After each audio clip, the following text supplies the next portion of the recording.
education institution.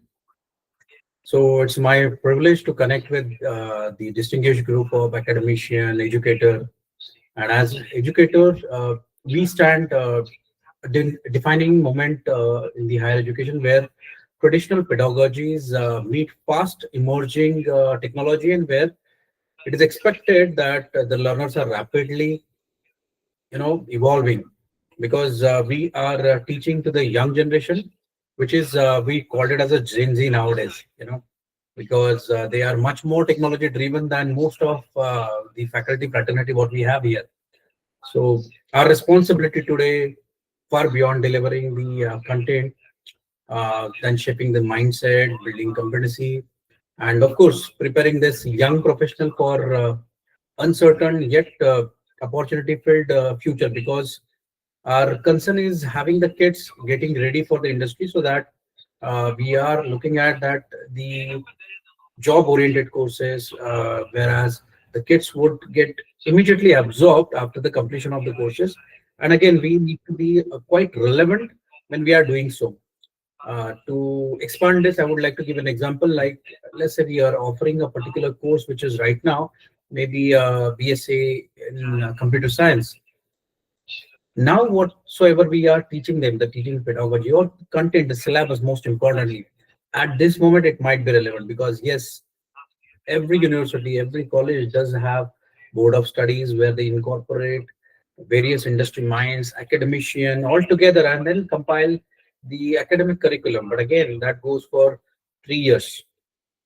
Now, in this 3 year span, or even the span of 1 year, a lot of things are changing in a industry, and somehow our curriculum, the syllabi, is not able to deliver what it wants. And that's the reason that which I've encountered in most of the interview session and interaction with HR or industry technician, that students lack the knowledge which industry requires. So some way, somehow we need to ask ourselves that whether along with the teaching learning, we need to make sure that we are coming up with a modern teaching pedagogies, which is keeping the students intact with what is happening today in the world. So that's why we have to have real time teaching learning involved into the session. Now, over the years, teaching has shifted from instruction center to the learner centered environment. Now, this transition demands continuous innovation and reflective practice, a deep understanding of how students learn best. Now, this today's session on best teaching and learning practice brings together the ideas that have proven to enhance engagement and improve learning outcome, and build a culture of academic excellence. Now, in this session, we shall explore the effective pedagogies, approaches, experiential learning, assessment, innovation, digital tool, and that would evolve the overall learning environment. Now, in this, my intention is not to share the practices that are just practical, scalable, and instantly implementable in the classroom, whether it is online, offline, or blended. So let us reflect together, share the ideas, and reaffirm our commitment to fostering a meaningful, inclusive, and impactful learning experiences for our each and every students who is enrolled with us. So let us begin. So my name is Professor Dr. Sagar Maite, as mentioned in my basic introduction.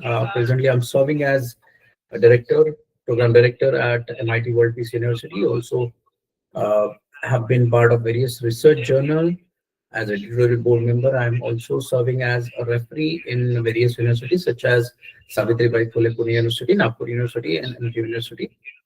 I have 19 years of academic experience, and I have been guiding students for research, for masters, and even for PhD.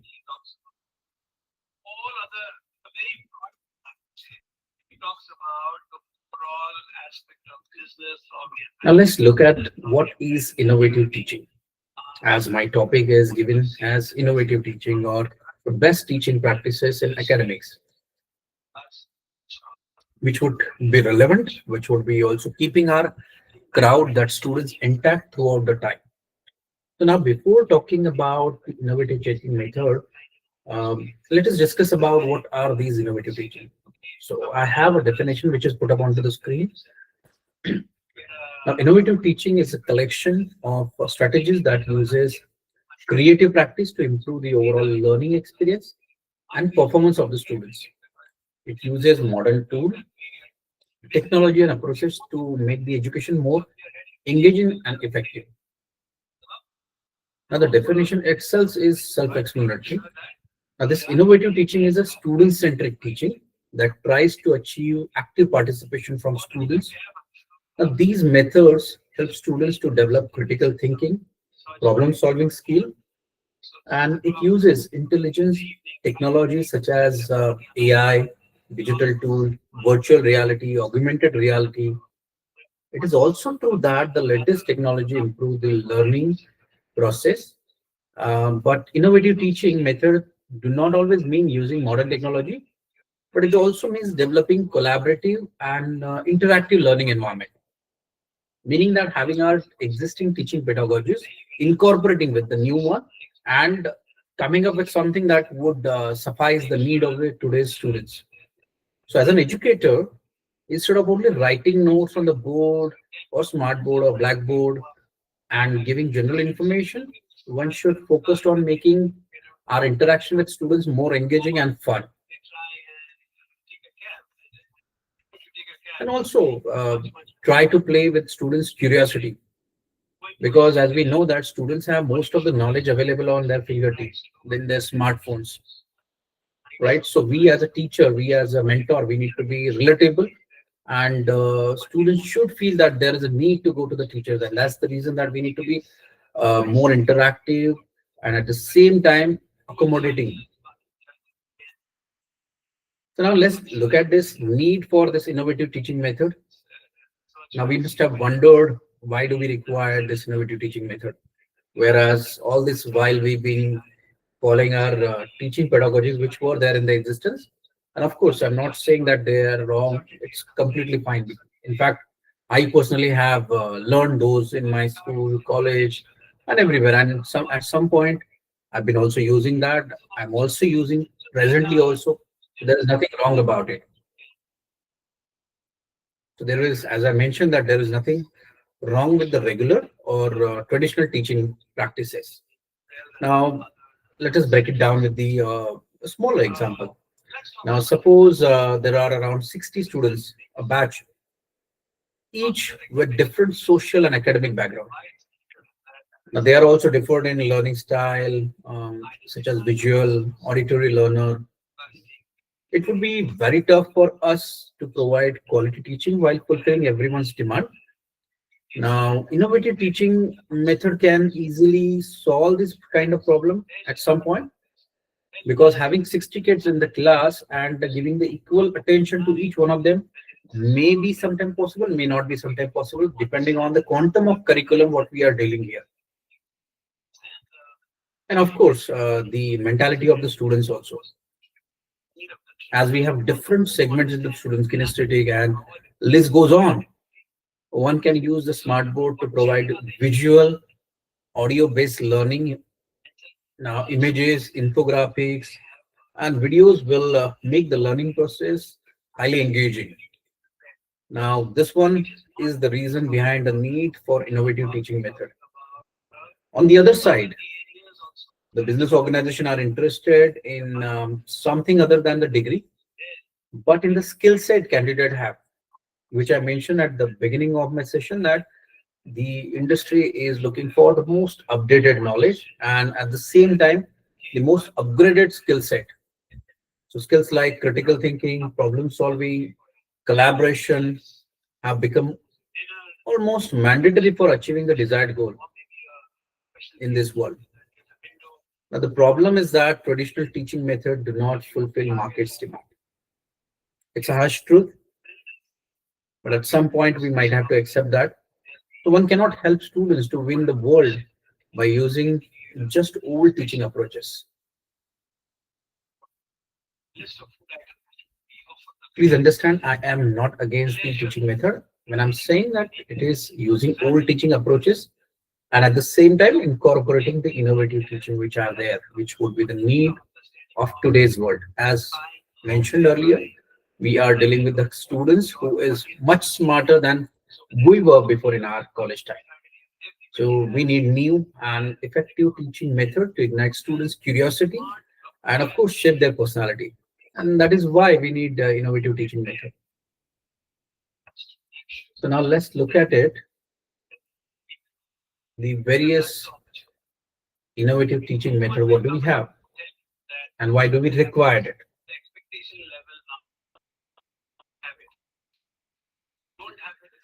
Now, first of all, traditional lectures.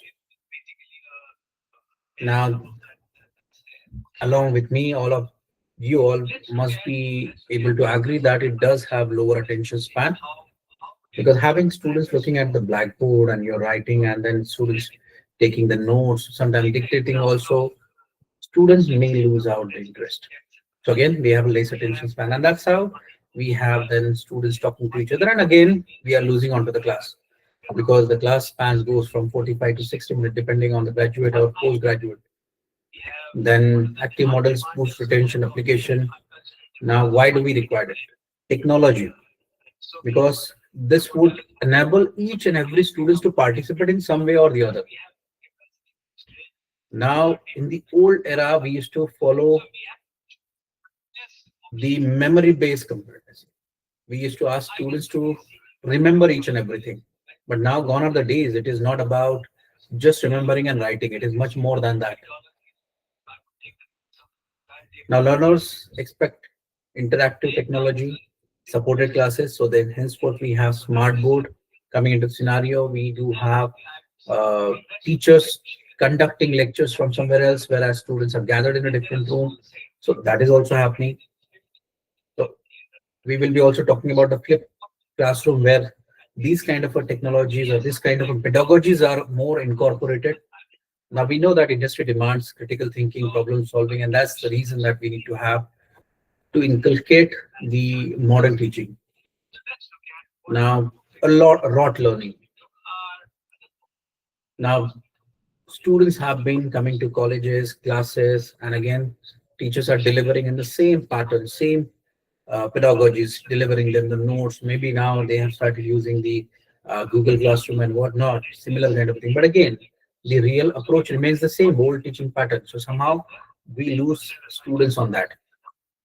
Henceforth, we need to make our sessions much more interactive by incorporating some of the things which we will be talking now, such as learner-centered teaching framework, outcome-based education. As I earlier mentioned that we required our students to be employable, then innovative pedagogies approaches, which we will be discussing much more in detail, whereas we'll be talking about 8 pointers on which we would be incorporating those innovative teaching, technology-enabled learning, industry academic integration, inclusive and universal design for learning, academic mentoring, and student support, research integrated teaching, continuous and formative assessment, faculty development.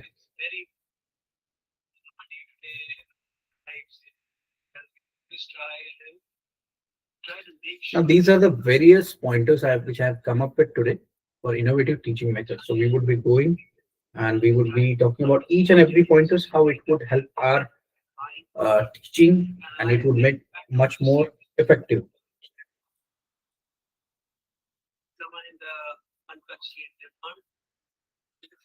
Now, the one I'll just read it out: flipped classroom, project-based learning, gamification, and game-based learning, team-based learning,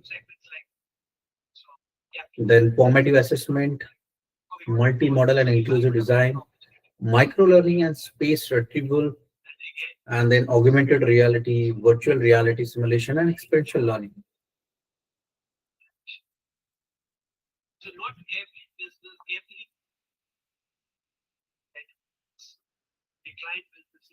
We would go in detail with each and every points what we have.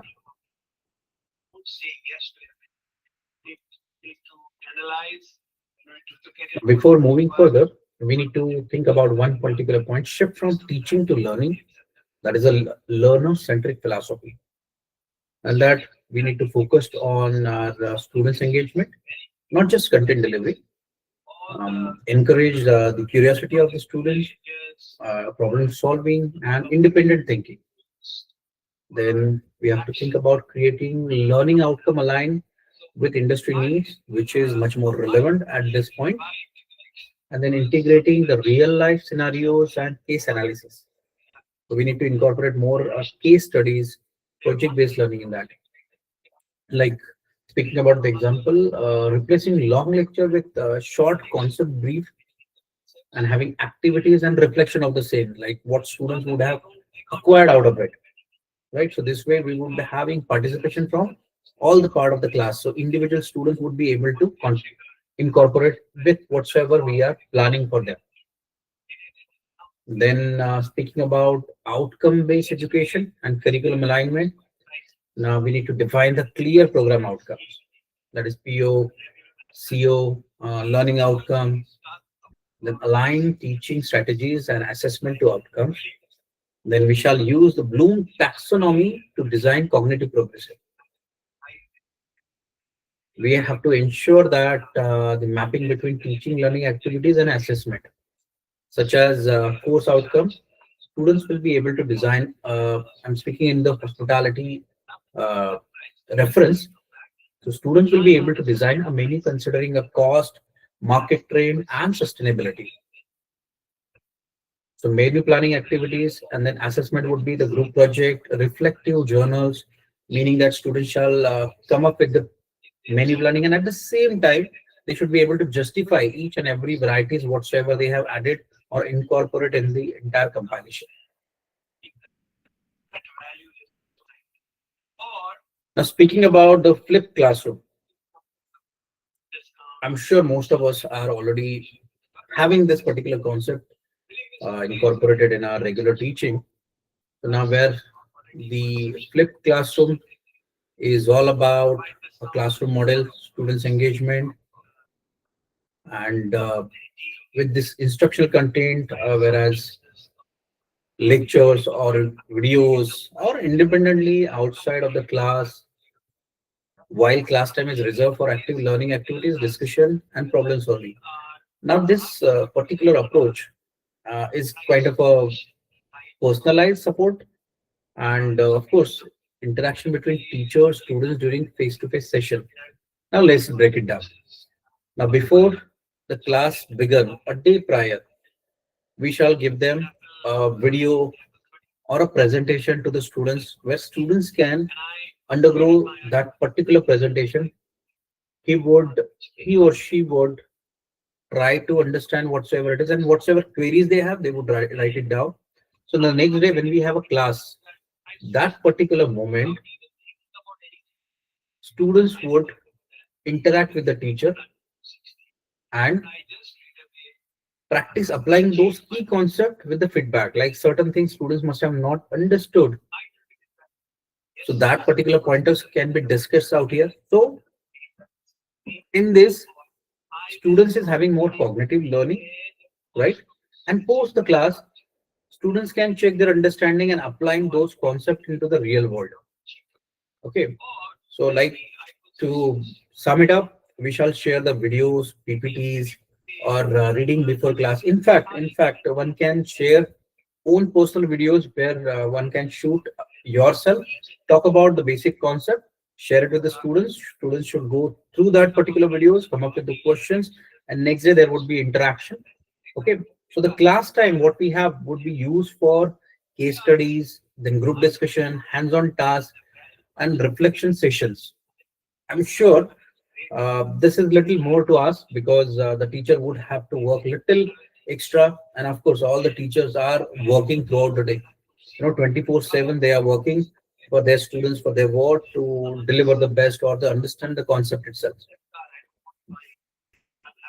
So now to break it down as an example, pre-class, what I would do a video on revenue management basics, and when do we have a class that time we could have solving the revenue simulation cases where we can take a basic case study and we can discuss that.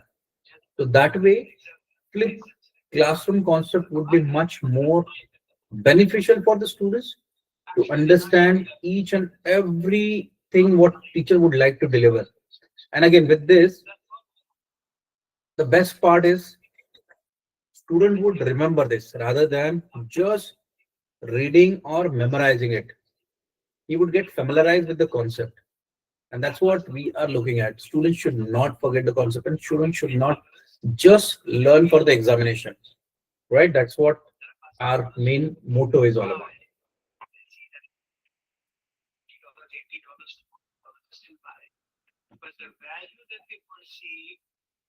So in much more graphical manner, before the class, the learner come to the classroom based on the topic and schedule given to him. Then in the classroom, the instructor would deliver the lecture to the classroom. Then after the class, students would practice whatsoever he has learned, and based on that, again, Q&A sessions could be organized.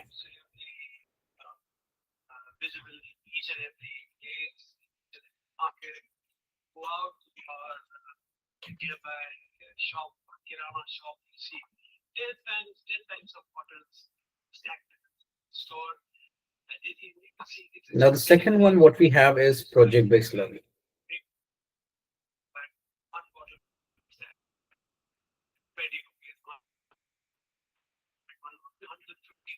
Now, when we talk about project-based learning, now this is particular concept which is very much incorporated in most of the universities nowadays because again, it serves the purpose. So the project-based learning is an instructional methodology where students gain knowledge and skill by working for an extended period to investigate and, of course, respond to the authentic, engaging, and complex question, problem, or challenge. Now, this would shift a classroom from teacher-centric to student-centric. Now, imagine a concept to be taught to the students. Teacher would have to work a little hard, but again, students when he is doing self-explanatory or self-explanatory project, that particular moment, student is much more concentrated towards the concept than his teacher want him to be, and certainly that helps for a longer run. Now, the key feature of effective project-based learnings are students would solve real-world problem. Okay, then encourage creativity, teamwork, decision making, and independent thinking, and at the same time, design thinking also.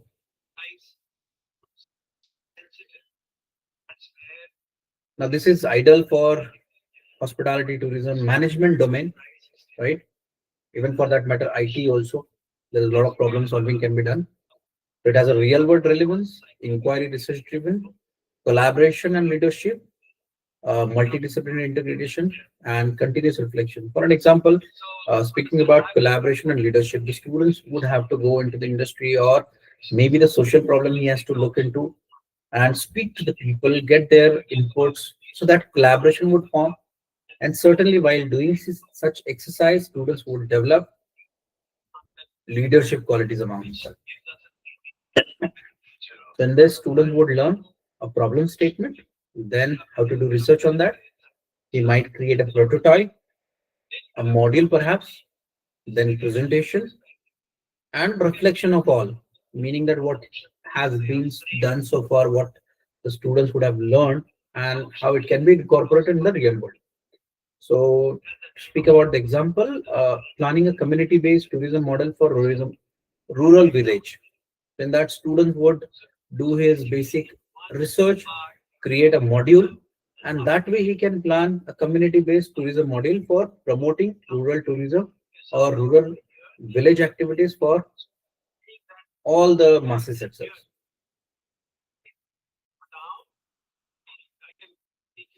Now, if you can see in the infographics, the same has been projected very clearly. So where we have research, which is incorporated as an inquiry, students' voice and choice, then collaboration, employability skill, community partners, and then feedback from the stakeholder, feedback from the academician, the mentor, publicly presented product, meaning that they would interact and would try to do the beta testing also of the same, right? A pilot study perhaps, a reflection, then standard content, knowledge and skill, and authenticity, of course, because the project would be working into the environment of real time. So henceforth, the deliverable would be as relevant.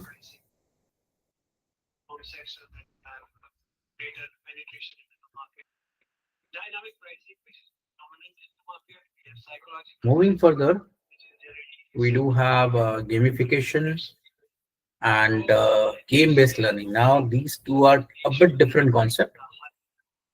Okay, whereas the gamification would have the element which are non-game content such as uh, teaching training, whereas the game-based learning is something that in which we have to incorporate the game while teaching, meaning that it is much more pertaining towards the IT or game designing and whatnot, right? Would certainly boost the engagement because in this we would be using the modules such as Kahoot, such kind of a IT model which we'll be using. And again, these are very much available online. And of course, these are free domain resources which are available. So on which you can do quizzes, rewards. You can give also give badges, points to the students. Of course, the leaderboard can be created, and this can be time-bound challenges. In this, we can give instant feedback also from the students because we need to bring out something that what would be accepted by today's generation. So this would be also helpful in term of having objectives kind of a quizzes to the students. Okay, which I also many times use as Kahoot, which was post COVID, which I've learned, and of course I'm using it during the academics also, and this is very helpful.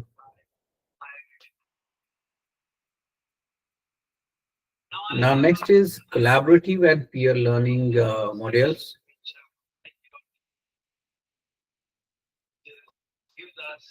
Now, when we talk about collaborative learning, it's an instructional approach where students work together in a small group to solve a problem, complete task, and create project. Now, this also promote interaction, shared responsibility, mutual learning. Now, speaking about this, just taking about a smaller example, this also incorporate project-based learning. So it's a combination of both. Now, of students would be given a task where they would have to identify the traffic issues which are there in the city and how this can be resolved. So now with the collaborative and at the same time project-based learning, students would try to encounter the real situation, see what are the problems, okay, and based on that he would come up with the solution. And of course, in this he might require to have the cooperation from the government body itself, local authorities. So students also get to learn a group-based learning, and he also get to learn the shared goals and shared accountability. And of course, a teacher would be acting as a guide or mentor throughout the time because it needs to be monitored throughout the time.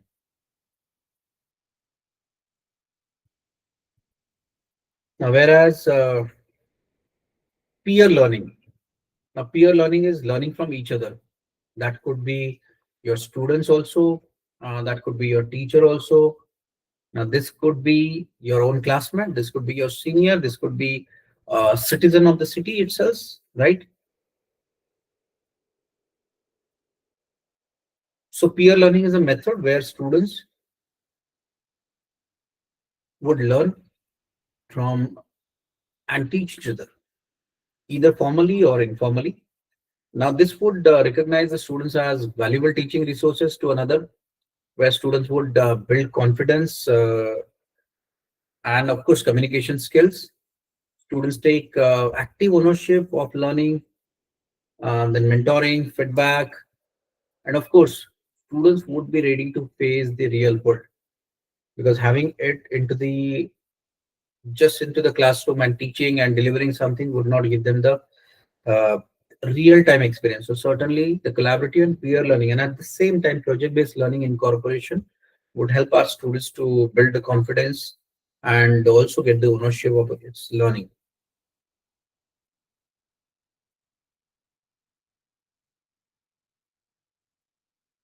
Now, someone has posted on the chat box that they wanted to know a little more popular gamification tools. So for that, we have Kahoot, where there is a live interaction. Students' participation can be done via mobile just by giving them the code. And then, of course, a real-time leaderboard is there. Whether you have 5 students or 50 students, all can be seen at the same time. Then, of course, it is a time-bound questions. So we can assign a particular time frame for each question. Let's say that 30 seconds or 60 seconds for a particular one question. Then we can have fun activities, fun themes, music, animation into that. If someone answers right, then the right names can be played. So again, why can we use as an icebreaker? Checking understanding of our students. Then of course revision taste. The second one what we have is tool is quizzes. Getting this is very easy. One can just type it on Google, the one which I'm telling, Kahoot, quizzes. So once you type it, you can just log in with your email ID. If you want to do it with your official email ID, that is also fine. Or you can get uh, temporary email IDs also that can be also created. If in case if you do not want to share your login credential with any third-party sites. But again, most of the academician does use this when online teaching is involved. So quizzes. It's a student-based quizzes, and it also got a leaderboard. It's quite similar to Kahoot. Homework mode is also there, and then most importantly, what students would like at this moment, memes, avatars are there for fun, where students can select their avatar, and also teacher can. Then detailed analysis can be given. Okay. Then the next one is Mentimeter. This is not completely gamified, but again, this is interactive. Now in that you will see there are quiz competitions which are there. Then polls are there. Q&A can be put up. Word clouds are there. And of course, leaderboard for competition is also there. Then the next tool is Socrative. So with the Socrative, it is gamified space race mode, where there can be a team competition. A group of the students can be made, and again they can be given a group, and where students can participate as a competition perhaps. Then based on the answers, automatic scoring is there. Exit ticket system is there, whereas students want to exit, there certain pointers would be reduced. So that way students know that if they want to score, they will have to sit there for a longer time and give their full dedication. So it is not just a game. Next one, what we have is a class point.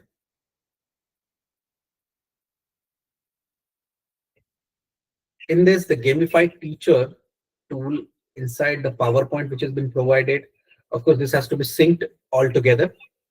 So your Office 365 has to have the same login credential with the Outlook Express, and then subsequently the class point should have the same thing. So then only these two things would be synced together. Now the students would earn star. They would be able to get real-time quizzes directly within the presentations. And of course, the good part about the class point is that it has its own AI also. So it can create some objective kind of a question from your presentation as well. For example, if I upload my presentation, I would be able to drive some of the objective questions out of it. Now, for this students, the beauty of this particular thing is that it can be done offline, as in like you don't have to be throughout the day out there. You can post your things and it can be played afterward also. Then next one is, of course, Google Classroom, then Edmodo, of course, which got a badges, then Duolingo, style learning tool. Okay, this is particularly only for your language and skill training. It doesn't have other skill set which is has been included. So moreover, it is good for the young kid, maybe those who are trying to learn the language, you know. So it got a streak, a different level. Then it has its own point system also, and there are daily challenges which keeps the students or the audience intact. And the beauty about Duolingo is that many of the parents, along with their ward, are using this. So for a language purpose. Then we have Goose Chase. Now in this Goose Chase, this is actually much more onto the gaming part. Okay, which cannot be incorporated with all kind of a domain, which cannot be. So someone who is from commerce, certainly this may not be for them. Okay. More or IT or somewhere game designing is there. So this would certainly be helpful because it got scavenger hunt activities, which would have points also, and then there are missions assigned. Points for every task has been given, and multimedia submission so that you will have multiple players. I mean, the students participating in this. Now, speaking about the same model, putting it into the hospitality education.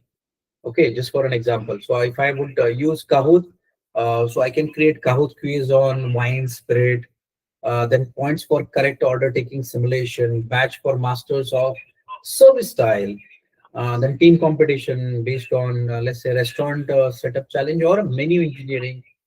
Speaking about the front office operation, where we can have simulated check-in time challenge, then service champion badge for quickest and most accurate answers. Similarly, for housekeeping, goose chase, treasure hunt, find the room faults. This kind of a formation can be done. Points for bait making accuracy. Then, of course, leaderboard for turn down service. This I'm talking about the hospitality domain because I've taken an example in that particular manner. Certainly, based on your domain, the example would also change. But I would encourage each and every one of you to go online and try these tools by yourself. Then only you would be able to understand. Then you would be able to relate with whatsoever content I'm delivering about this particular pointers. Now, speaking about management study, then debate league points can be there, case study leaderboard, and of course, business simulations games can be also incorporated.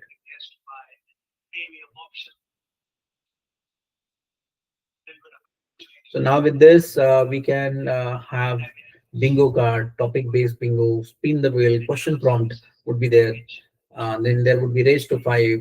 So first team solving five questions, then hot seat, one student answer quick question. This is what I'm talking about. Various kind of pointers or additives which are there with different this aggregator sites which I've just mentioned now.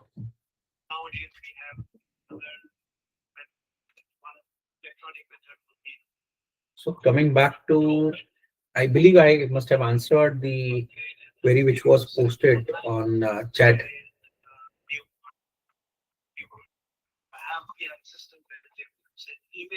So moving further, collaborative and peer learning, which we have just spoke about, then formative assessment practice. Now, basically, this is all about continuous in-process evaluation, which used during the teaching to check the student's understanding, providing feedback and improve learning outcome. This one would be simply diagnostic, feedback driven, and focus on learning progress, not marks or ranking. So now this the purpose is that monitoring students' progress, inform instructional adjustment to the students. Now it talk about setting the clear learning targets, elicit meaningful evidence of learning, and of course providing timely feedback to the students. Now in this, when we break it down, students can write one or two points they learned before leaving the class. Like example would be the writing the three main functions of front office operation. Similarly, we may have peer assessment, we may have think, pair, share, we may have quick share, quick quizzes, polls, okay, happening in the class. So henceforth, the crowd would be much more intact with the mentor. Like let's say peer assessment, students evaluate each other's work based on the rubrics whatsoever is being given by the teacher or the mentor. So in that, students would rate each other groups, tourism destination presentation based on the various rubrics such as creativity, feasibility, clarity, right? These are the basic examples what we have.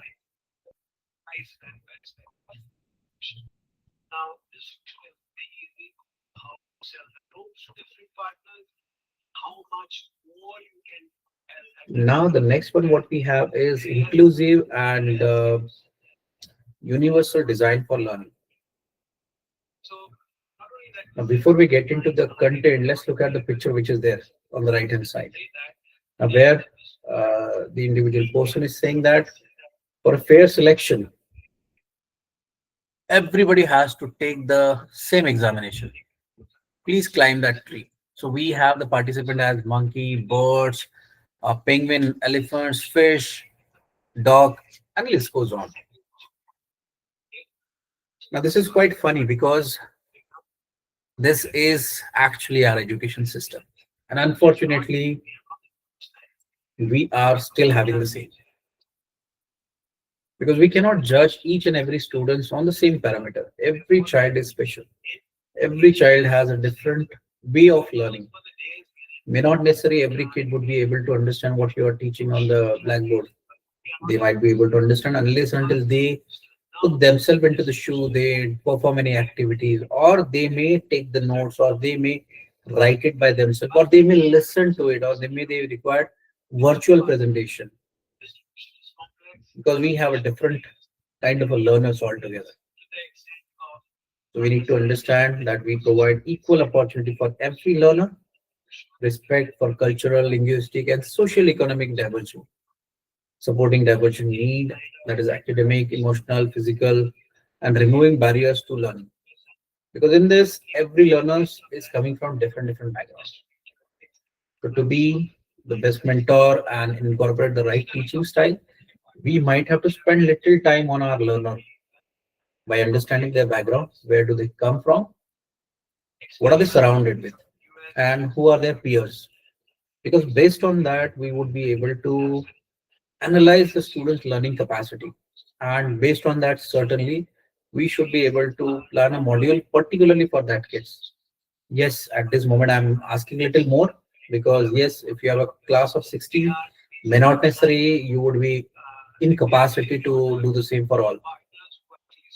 But if you want your all 60 students to learn everything what you want to teach them, certainly we need to take little extra effort than regular or going beyond than the 9 to 5, perhaps. Yes, it is little more to us, but yes, at some point we need to analyze our student because it is required. And that's how students would connect with the teaching what we have. And with that way only, we will be much more relevant from a teacher to mentor. That is the transition what we are looking at. Then speaking about universal design for learning. This is a research-based framework that design learning.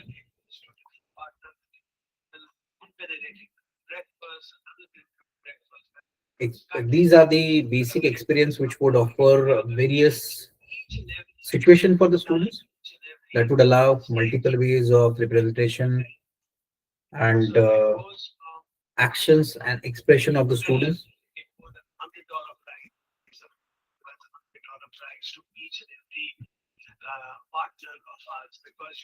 Now, in this, when we talk about as examples, students would choose how they want to learn, whether they want to learn through watching a video, or whether they want to have audio played and they want to listen up, or they want to read the case study for themselves, or they want to have participated themselves for any role play,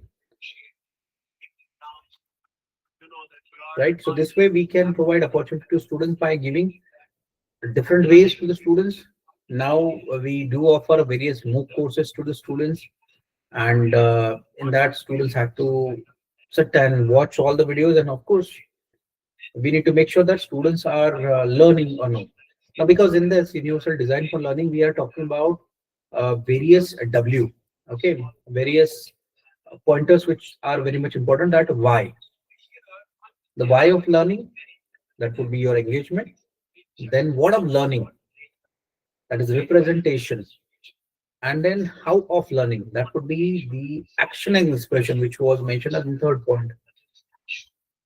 So the universal design for learning would help our students with different learning style, background, abilities, and of course preferences, which I mentioned a moment back, that someone wants to watch a video or a short case or a case study or role play. So universal design for learning is not about changing what we teach, but how we deliver the same content in multiple ways. So every learner benefits.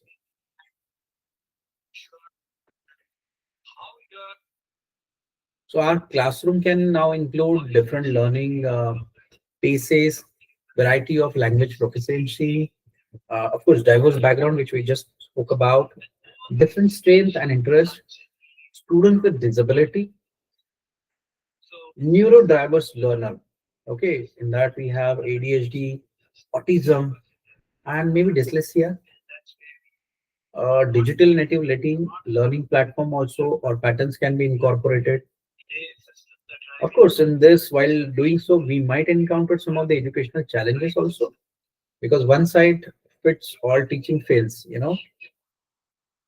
Students may lose interest when we are focusing on a particular group, so others may not be able to keep their calm in the class. Learning gaps might get widened and then limited retention. But again, having universal design for learning, we may be able to fulfill that gap also. And as I mentioned earlier, that we might have to give a little more time, to the students, because every students learn differently. And universal design learning ensures that all learners can access, engage, and express the understanding in their own style, because we want them to understand, not just to memorize. And this certainly would help them out.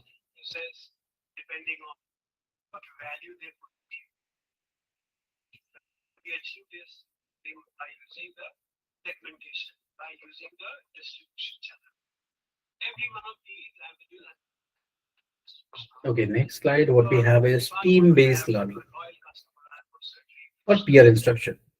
Okay, just excuse me. Let me have a glass of water.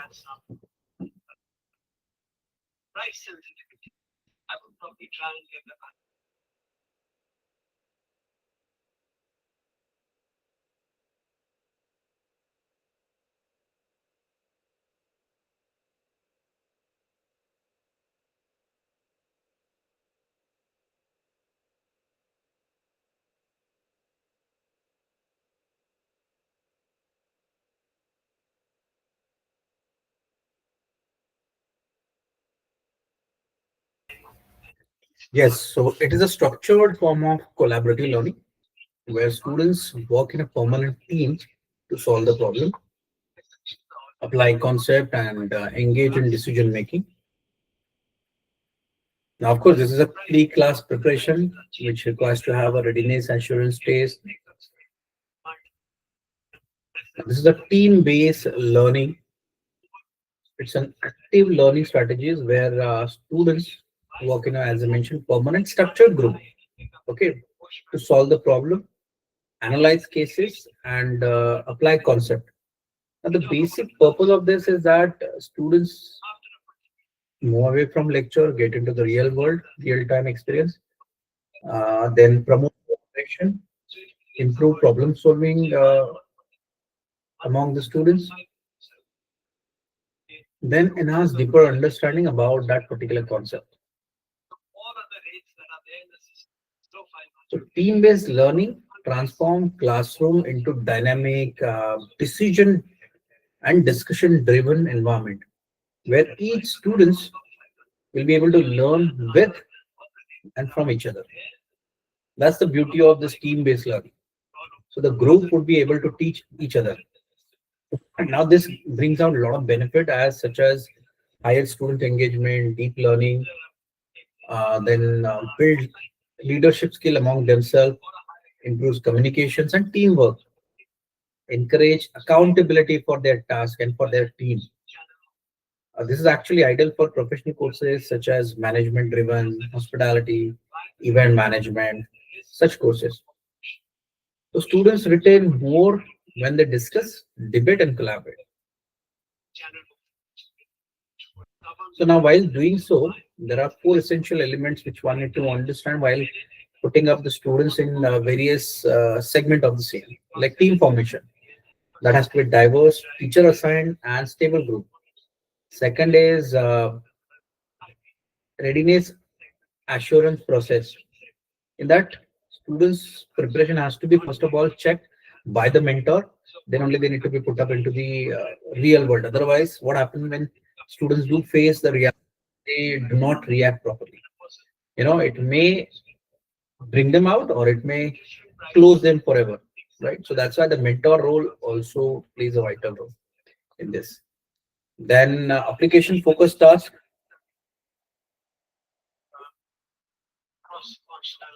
real world problem solving. As the example which I had given earlier, that traffic problem in cities. So students would talk, learn and research about why that particular city or place is having so much of traffic. What can be done? Is there any diversion can be done? Is there any one way can be implemented? Of course, these are just a idea on the piece of paper which can be only incorporated with the help of government authority, right? Then peer evaluation, where accountability inside the group. Okay.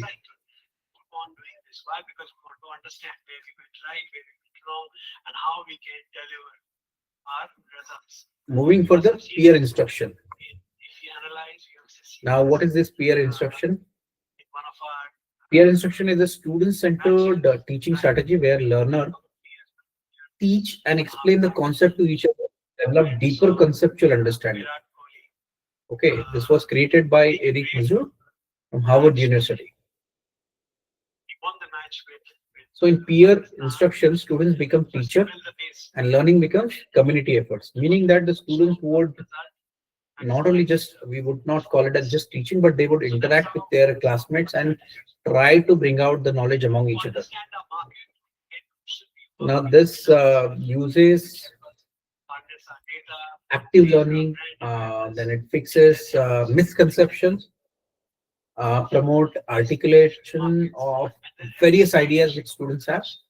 And this also helpful reason being that most of the time the students have a peer pressure or peer fear in the class while speaking out what they would like to say. So certainly by this method, among their own classmates, they would be able to express themselves.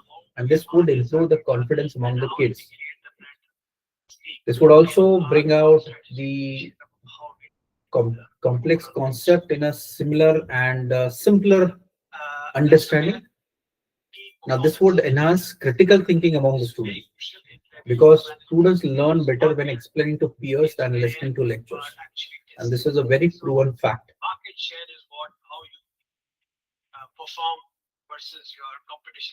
So now this could be a peer instructional model, whereas instructor poses a conceptual question. Students would vote individually. Students discuss answers with peers. Students vote again, and instruction explain the final concept. Right. So speaking about the example, I'll talk about the revenue management. Now, in this, let's say the teacher would ask, should a hotel reduce hotel rates when occupancy is low? Why and why not? Students can vote individually, yes, no, depends. Now, in this, the next step could be the students discuss logic with the peers before answering. Okay, because yes, no, students would be responsible to give the justification behind choosing the right answers as per them. Then students would vote again. Then lastly, teacher would explain the factors which are involved in that, like such as rave bar, length of stay, segmentation, ADR, and list goes on. So in this, the outcome, I would say that students develop a strong analytical skills.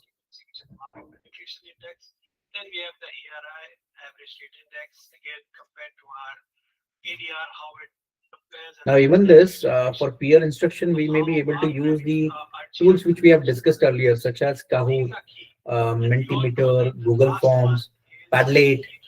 Padlet is for basically peer discussion. Then breakout rooms, that is an online discussions forum. then which can be also created by the invitations only. So you may have your university or college group having in that particular entire domain breakout rooms. Then whiteboards, compare responses certainly. Now this benefit of this peer instruction would be improves conceptual clarity. Then afterward, encourage leadership, reduce teacher workload. We are saying that, but again, it does not reduce to that level. In fact, teachers should be able to enjoy his work because having kids getting involved into the actual concept and delivering what exactly you want them to. So it is actually fun for teacher also because the products are getting delivered. Then strengthen collaborative learning among the peers, that would be the students. Create inclusive classroom, yeah, and of course the communication skills would be enhanced through this. And this, when we talk about peer evaluation methods, students evaluate each other on the contribution what they do, the team citizenship, quality of ideas, then respectfulness while speaking to each other, and of course pre-preparation and presentation.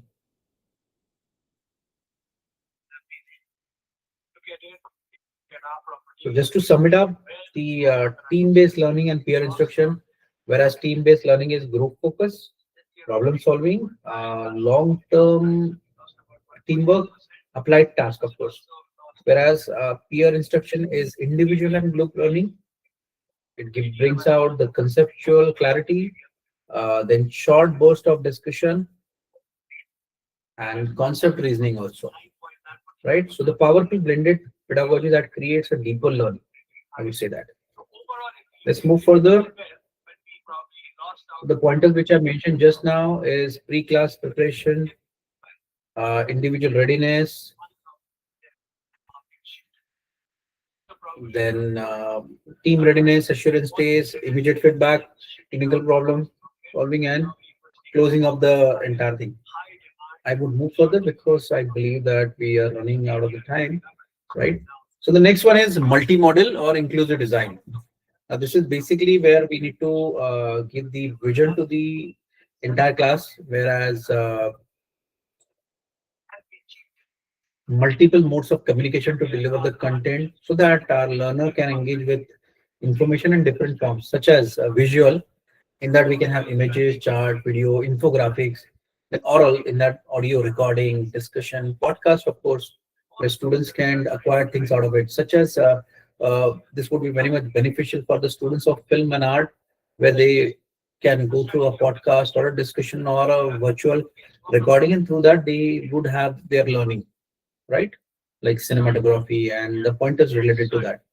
Textual, then notes, reading, handouts. Of course, for mass media kids, this would be much better. Then kinesthetic, hands-on activities, simulations, digital interactive tool, animation, right? So now this is all about blend visual, audio, experiential learning format, which supports diverse learning needs. And when we talk about, as you can see in the infographic which I mentioned out there, the first one here where I'm pointing it out, where the first one is that I hear, I know, that is a cognitive, auditory. Then kinesthetic is that I do, understanding, meta condition. Okay, then virtual presentation that I see and then I remember, right? This is what we have various students among us, students in our classroom, that they have a different way of learning. May not necessarily every student would react to in the same manner to the dictation and learn through that, or may not necessarily that everyone would be able to grasp through everything from the PPT. Okay, there has to be something more. So sometimes even virtual recordings or classroom recording may also any benefit students. Some of the students are also adopting that, having the audio listening the time when, and this would brings them the basic understanding of the complete lecture. You know, in the end, what is our motto? That students should be able to understand, learn through what we are trying to teach them.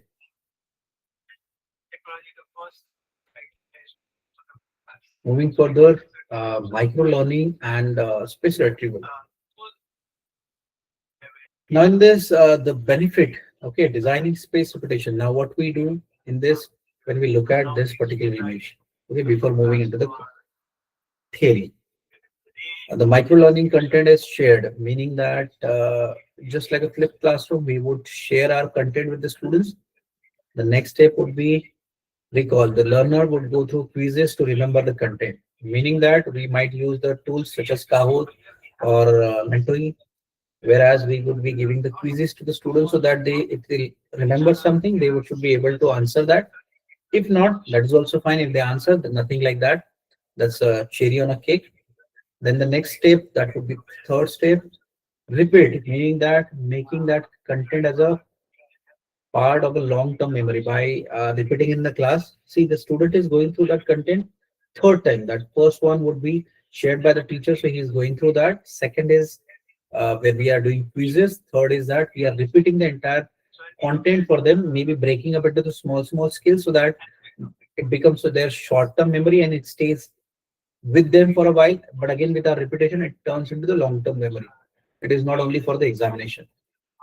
So having it again and again discussed among the students, it would retain. So the learner practice, application, and repetition would be our step four. So this is what the micro learning works. It reduces the cognitive overload, improves the focus, align with the modern digital learning habits, increases students' motivation, and of course makes the learning flexible. Now, when we have this particular smaller example where I would yield management or five other sources. So if this particular video is shared with the students, students understand much more than the video. As we always say that image speaks louder than the content. Similarly, the video would stay in the student's memory for a longer time. Of course, with student generation, the kind of aggregators which are there, Instagram, this the attention span is reduced. Somehow because students are changing the screen hardly that 10 seconds, 15 seconds. So it's tough challenge for us to stay on their screen for a longer time.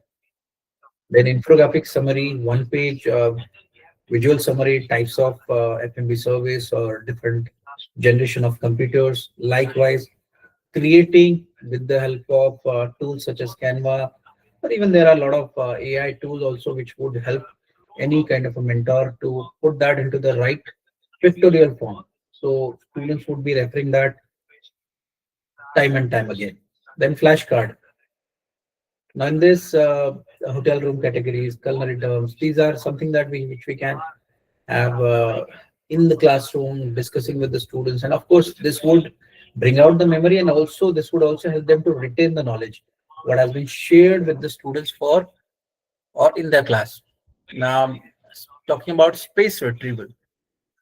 Now in this we study life balance, whereas spending less time on your studies allows you to do little more things, long time retention, and of course prevents burnout because the rot education style what we have is that writing under the blackboard, asking students to jot it down onto the book. Maybe students may read, may not read, and judging students onto the writing examination based on what they remember rather than understanding, where the Bloom taxonomy speaks about this part very loudly.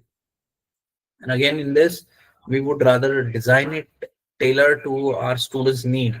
Maybe some students want it as audio, maybe some students want it as a virtual presentation, and what, right?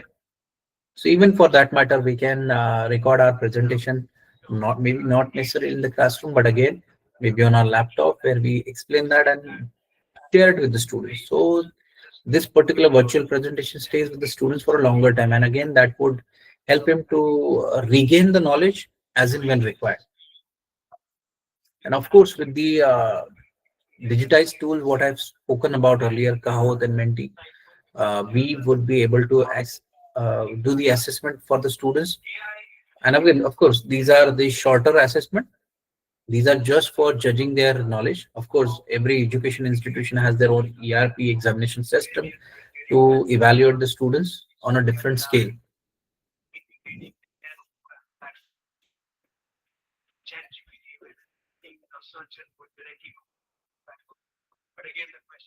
So now the next and I believe the last one is that augmented reality, virtual reality simulation, and experiential learning.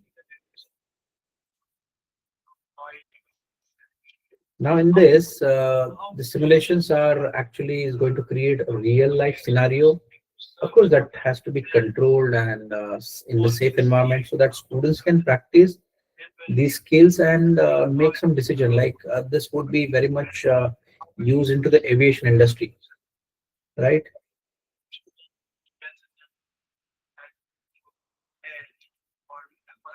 Even in the classroom also we can utilize it. Like for an example, let us say we are creating students or the batch may be ready for automobile industry.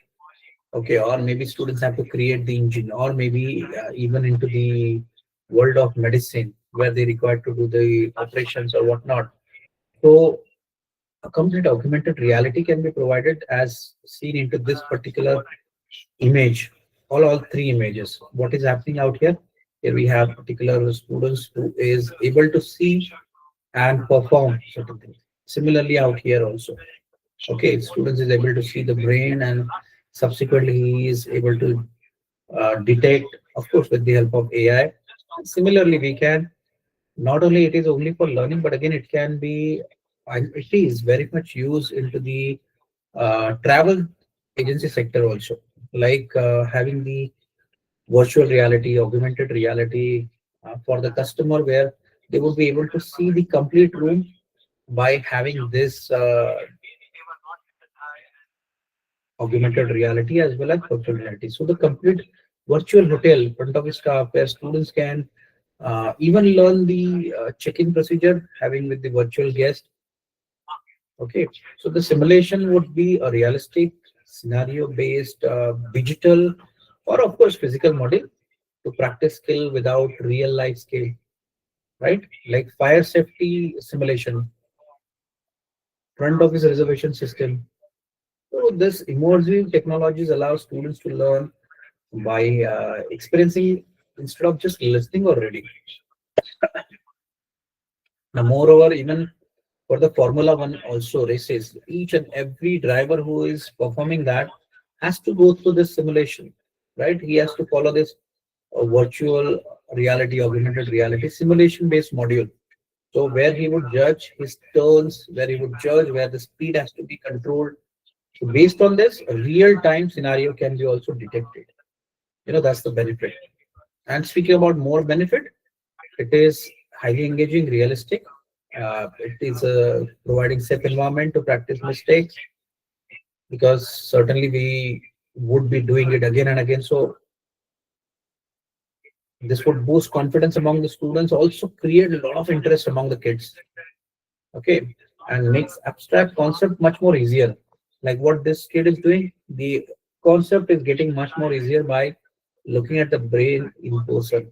Of course, in the augmented reality. This is ideal for skill-based learning, such as health, then science, of course, management, and even for hospitality, for that matter. Right now, based on this, how this AR augmented reality would works into the education. Now, this augmented reality would be using our smartphone, tablets, the apps and QR code are there. Okay, and this augmented reality overlays which would have 3D modules, text labels, animation, instruction diagram. Now in this, like just scanning a table, see correct culinary placement, wine pairing suggestions. This is just an example. Just by scanning a table, it would give you a right alignment, what and where the crockery, cutlery, silverware has to be put up in that particular manner. So this enable hybrid and personalized learning as what is mentioned on the screen, right? So this simulation learning is all about software, UI dashboard, virtual labs, business strategy games, hospitality management simulation. May not necessarily that it is applicable to all the domain, but again can be incorporated. Engineering, yes. Pharmaceutical, yes. Healthcare, yes. Hospitality, yes. Tourism sector, yes. Right. Construction also for that matter, yes. So instead of making expensive mistake, it's always great to have this. In fact, even in our Indian schools also, it is been incorporated, as you can see out here in this pictures.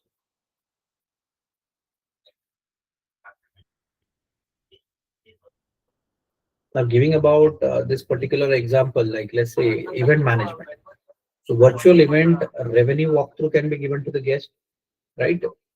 Sitting arrangement planning can be shown to the party. Light, sound, decor simulation can be shown. A complete wedding virtual scenario can be seen for a consumer so that they can imagine what they would be getting or what is getting delivered to them, right? So there are various tools. I mean, there are a lot of tools, and I can get into detail, but again, considering the time constraint, we will not be able to get into that many details. But I would just speak out the names. Jigspace is there, Adobe Arrow, Blipper, Google Lens, Assemble AR. Now with Google Lens, which is almost accessible to everyone, may not necessarily be other tools which I mentioned may not be able to accessible, or may not necessarily everyone will be able to use that, considering your domain. Virtual reality tools, we have Google Expedition, virtual reality, Oculus Quest, then virtual speech. Of course, this is for communication skill.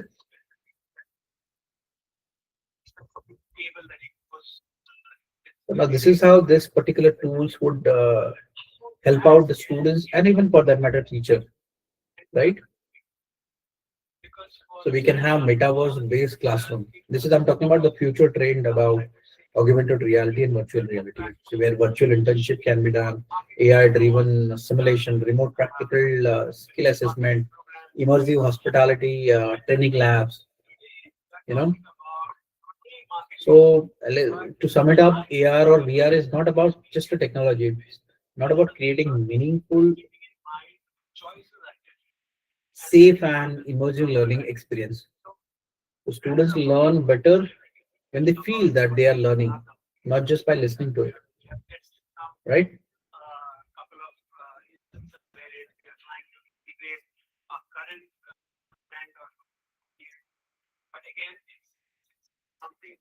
So I think with that, we come to the end of our session.